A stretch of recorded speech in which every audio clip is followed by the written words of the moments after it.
So the last thing I want to talk about is actually talking to the young person. So when I worked at a suicide hotline um, early in my career, one of the things that one of the trainers said to me that I've always held is you're not going to put the idea of something in someone's head. So if you ask about, are you thinking about hurting yourself? Are you thinking about dying? Did you cut yourself? I think sometimes parents, and certainly I know in training clinicians, we worry if we mention it that we're creating the problem, and that's just not true.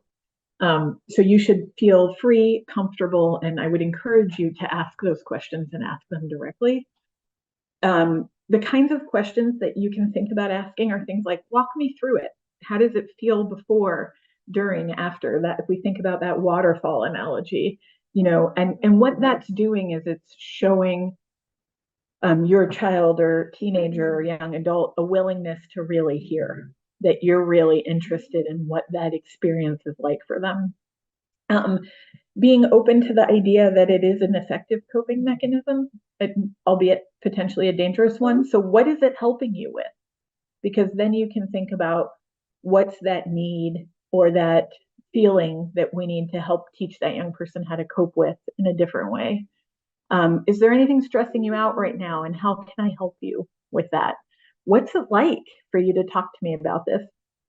And the key for any of these questions is that your job is to have the best poker face that you can as a parent when you get these answers, to nod, try to keep a neutral face, make eye contact, be calm and reassuring, and listen, listen, listen. And I will tell you, as a parent, that that is often the opposite of what my instinct is to do in those situations. I have been accused and like to give lots of unsolicited advice to my children and everyone else in my life.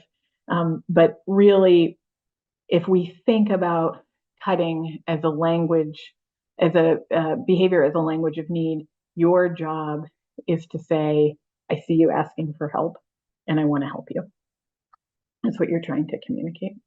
And the last thing is take your child seriously. So this is a behavior that is indicative of pretty serious pain, and we don't want to minimize it or ignore it.